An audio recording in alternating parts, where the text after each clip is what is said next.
Hello student, 9th maths class में आप सभी का स्वागत है। आज पढ़ेंगे हम अध्याय 9 ज्यामिति, जिसे रेखागणित भी कहते हैं। अध्याय का नाम है सरल रेखा और कोण। आज हम कुछ परिभाषा पढ़ेंगे, उसके बाद प्रश्नवाली में जाएंगे। सबसे पहले परिभाषा हम पढ़ेंगे सरल रेखा, क्योंकि पाठ का नाम ही है सरल रेखा और कोण। सरल रेखा किसे कहते हैं? सामान्यतः सरल रेखा हम एक सीधी रेखा को कहते हैं जो दो बिंदुओं के बीच में होती है। सरल रेखा ऐसी सीधी रेखा है जिसको दोनों ओर कितना भी बढ़ाएं कभी खत्म नहीं होगी। सरल रेखा एक ऐसी सीधी रेखा होती है जिसको दोनों ओर कितना भी बढ़ाएं कभी खत्म नहीं होगी। चलिए चित्र बनाते हैं। यहाँ पर ये है सरल रेखा, दोनों ओर तीर का निशान है। इसको कितना भी आगे बढ़ाएंगे ये कभी खत्म नहीं होगी, तो इसको कहते हैं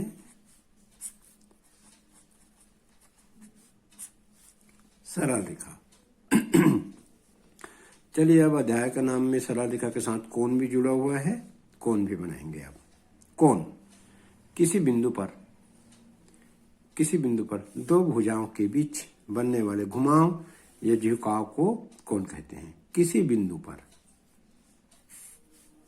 दो भुजाओं के बीच, एक बिंदु हो गया, यहाँ पर दो भुजा बनाएंगे, एक भुजा और ये हो गया दूसरी भुजा। तो दोनों के बीच में जितना भी झुकाव होगा इसको कहते हैं कोण। कोण की परिभाषा किसी बिंदु पर दो भुजाओं के बीच बनने वाले घुमाव या झुकाव को कोण कहते हैं। चलिए अब जो 9th में हमको पढ़ना है, जिससे संबंधित सवाल है, उसका नाम है आसन्न कोण। दो कोण आसन्न कोण कहलाते हैं यदि पहला उनका एक शीर्ष हो, उनमें एक भुजा उभयनिष्ठ हो, एक कोण की दूसरी भुजा उभयनिष्ठ भुजा के एक ओर तथा दूसरी कोण की दूसरी भुजा उभयनिष्ठ भुजा के दूसरी ओर हो, तो यहां हम आसन्न कोण बनाएंगे। ये देखिए आसन्न कोण इस प्रकार से बनेगा।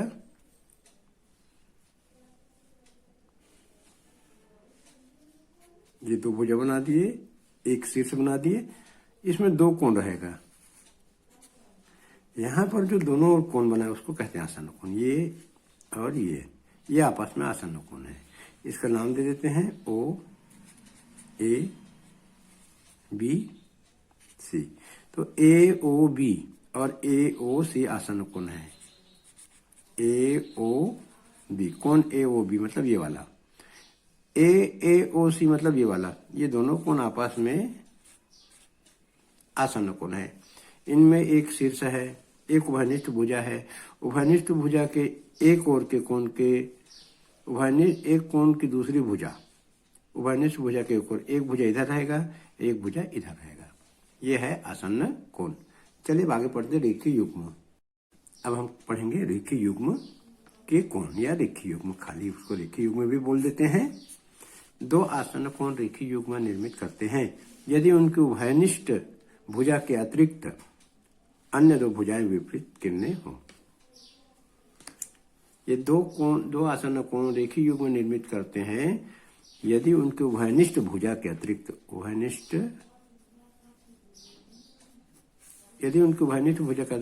अन्य दो भुजाएं विपरीत किरणें हो। ये उभयनिष्ठ भुजा है, ये दो किरणें हैं विपरीत दिशा में है। ओ बी ओ ए विपरीत दिशा में है और ओ सी एक उभयनिष्ठ भुजा है। ये दो आसन्न कोण हो गए।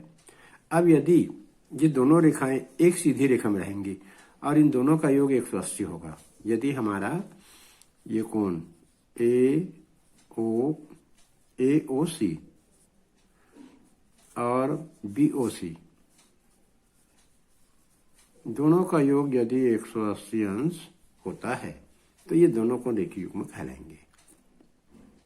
रेखीय युग्म के कोण 180 अंश के होते हैं, ये भी प्रश्न आता है। तो ये एक उभयनिष्ठ भुजा रहेगा और जो अन्य दो भुजा रहेगा वो विपरीत दिशा में रहेंगे। अब आगे एक और पढ़ते हैं, इसी अध्याय में जरूरत पड़ेगी इसकी। शीर्षाभिमुख कोण। दो कोण शीर्षाभिमुख कोण कहलाते हैं यदि उनकी भुजाओं से विपरीत किरणों के दो युग बनते हैं। ये देखिए दो भुजा है, इनकी विपरीत किरणें ये है, ओ ए का विपरीत ओ डी, ओ सी का विपरीत ओ बी, और यहाँ पर जो कोण बन रहा है ये दोनों शीर्षाभिमुख कोण कहलाते हैं। शीर्षाभिमुख कोण बी ओ डी और ए ओ सी, शीर्षाभिमुख कोण आपस में बराबर होते हैं। चलिए अब हम पढ़ते हैं प्रश्नावली 9.1। पहला प्रश्न जो सबसे ज्यादा परीक्षा में पूछा जाने वाला प्रश्न है, इसको ध्यान से पढ़ेंगे। प्रश्नावली 9.1। प्रश्न क्रमांक 1, संलग्न चित्र में POR और QOR रेखीय युग्म निर्मित करते हैं।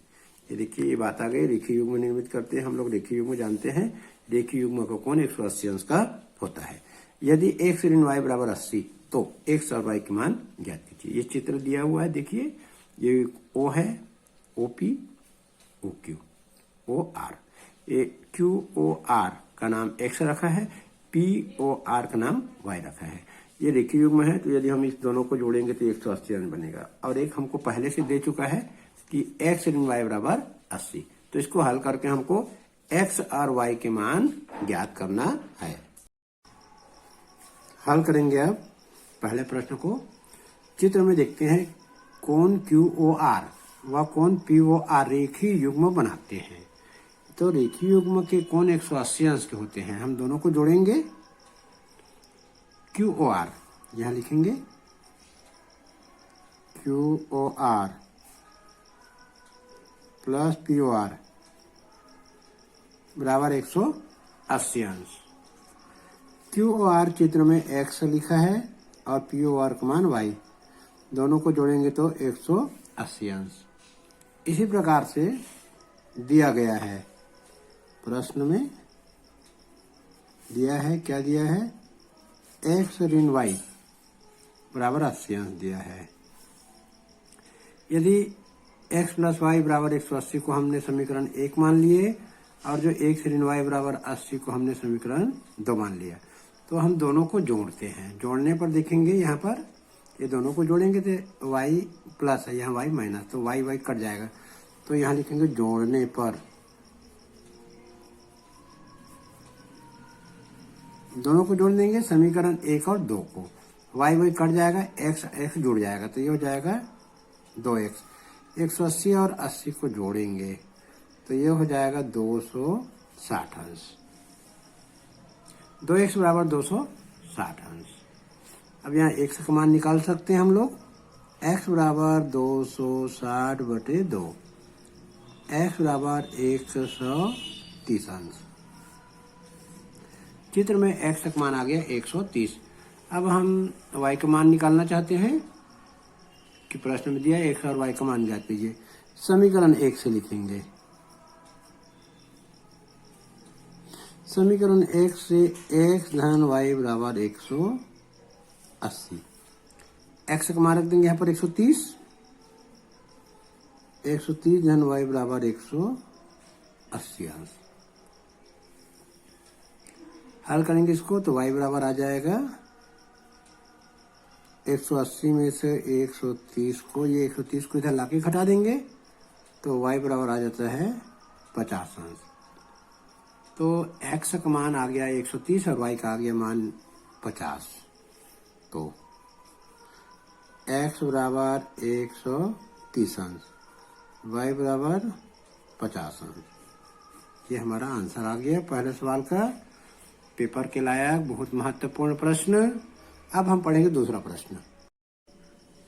चलिए दूसरा प्रश्न पढ़ते हैं। दिए गए चित्र में दो रेखाएं PQ और RS बिंदु O पर प्रतिच्छेद करती है। यदि POR धन QOT बराबर 70, QOS बराबर 40 है तो कोण QOT और प्रतिवर्ती ROT का मान ज्ञात कीजिए। चित्र में देखेंगे क्या क्या दिया है। PQ दिया है, RS दिया है, दोनों एक दूसरे को O पर काटते हैं। और POR ये वाला कोण, QOT ये वाला कोण, ये दोनों को जोड़ेंगे 70 अंश दिया है। और QOS 40 अंश दिया है। हमको निकालना है QOT का मान, ये वाले कोण का मान, और ROT का उल्टा। चलिए यहाँ हल करते हैं। हल हमें दिया गया है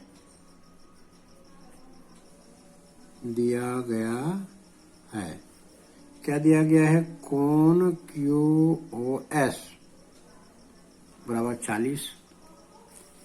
ये 40 है तो इसका शीर्षक बिंदु कोण होगा POR।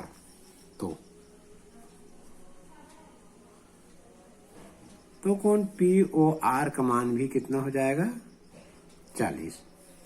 ये 40 है तो ये भी 40 हो गया। अब POR और QOT 70, ये दोनों मिला के 70, ये हो गया 40। ये और ये मिला के 70, ये कितना हो जाएगा? 30। तो हम यहां लिखेंगे POR धन QOT बराबर 70। POR का मान हमने निकाला है 40,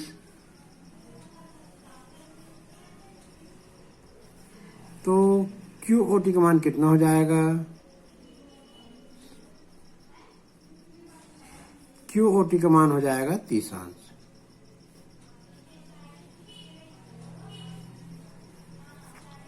QOT का मान हो गया 30 अंश। अब हम देखते हैं यहाँ पर ये ROT का मान कितना होगा? 1, 2, 3, ये तीनों मिलाकर हो जाएगा, ये तीनों कोण मिलाकर हो जाएगा 180। तो ये 40, 30 को घटा देंगे, ये निकल जाएगा, ये हो जाएगा 180 में 70, 110 हो जाएगा। ROT का मान 110 हो जाएगा। हम यहाँ देखेंगे, लिखेंगे चित्र में POR धन कोण ROT धन कोण QOT बराबर 180। POR 40, ROT का मान निकालना है, QOT का मान 30 बराबर 180। तो कोण ROT धन 70 बराबर 180। तो ROT का मान कितना हो जाएगा? 180 ऋण 70, तो ROT का मान हो जाएगा 110। अब हमें निकालना है प्रतिवर्ती ROT, प्रतिवर्ती कोण ROT। तो जो 110 है उसको 360 में घटा देंगे। प्रतिवर्ती निकालना, ROT का मान 110 और प्रतिवर्ती ROT बोलेगा तो 110 को 360 में घटा देना है। तो ये आएगा 250 अंश। तो ये निकल गया हमारा जो पूछा है। ROT का मान पूछा 110 और प्रतिवर्ती ROT पूछेगा तो 250। QOT के मान पूछा है तो 30 अंश निकला। ये हमारा उत्तर आ गया।